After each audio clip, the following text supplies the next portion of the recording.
Community conversations are an invitation to invite the community to sit, to listen, to learn, and to figure out how to engage on important topics that matter to our community. If you've ever seen Real World, it's like a very condensed version of Real World. We have a real conversation, not necessarily trying to solve all the problems, but at least if we can get each other talking and communicating about things, if we learn how to communicate, we can learn how to talk, we can learn how to listen, and then we can work on the other stuff. So it's just a stepping stone to trying to make this a better place. Once those skills are sharpened, to maybe engage in some more deeper questions, tougher questions down the road. I think Noblesville Diversity Coalition is investing in this initiative just to, bring topics up, right? I see the opportunities to be involved, opportunities to connect with Noblesville and, make an impact. And I think that's a very important aspect that Noblesville Diversity Coalition is doing to make sure that Noblesville is accepting and opening inclusive culture.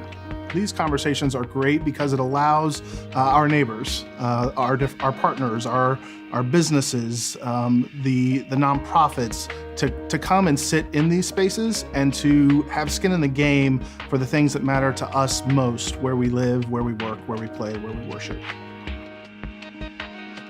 It isn't long once you get into the conversation that you sort of forget about all those things that you were worried about. The conversation starts, your mind starts working and thinking about, what it is that you want to say on the topic, and really just listening to what others have to say and trying to process and absorb what it is that they're sharing with you. So when you're done, it feels really good because you feel like you've been heard, and you feel like you had a really great opportunity to listen to what other people have to say, and something to take home and really think about when it's all done.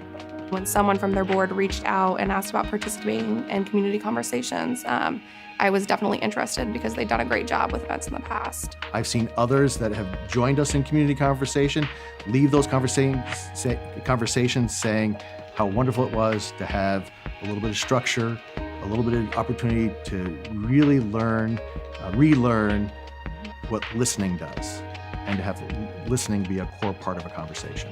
You can't underestimate the value of having a civil conversation that's also educational. Many times we hear from media, we hear from stereotypes that come along, and we want to break those myths, right? We want to break those barriers to allow people to ask those important questions in a comfortable situation, a comfortable setting without being scrutinized. It's easy for us to stay within our silos of where we get our news or the stories that get reinforced and the things that we tell ourselves. So how can we serve the people of the community if we don't talk to them, if we don't know who they are, if we don't know what they like, if we don't know what they're going through? So in order to be able to solve the issue, we have to at least know what it is. We have to take the step to get to know just who we are.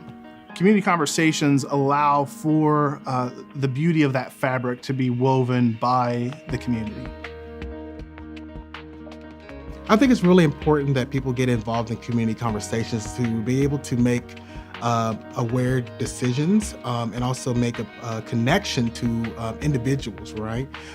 Also being able to have these conversations and being engaged without outside influences. If we can get ourselves in these conversations with people from different perspectives and different skin colors, different cultures, different languages even sometimes, we can learn from one another and really begin to find better solutions to these problems instead of the polarization we experience every day. It all starts with the conversation and being willing to open your ears and listen to someone else.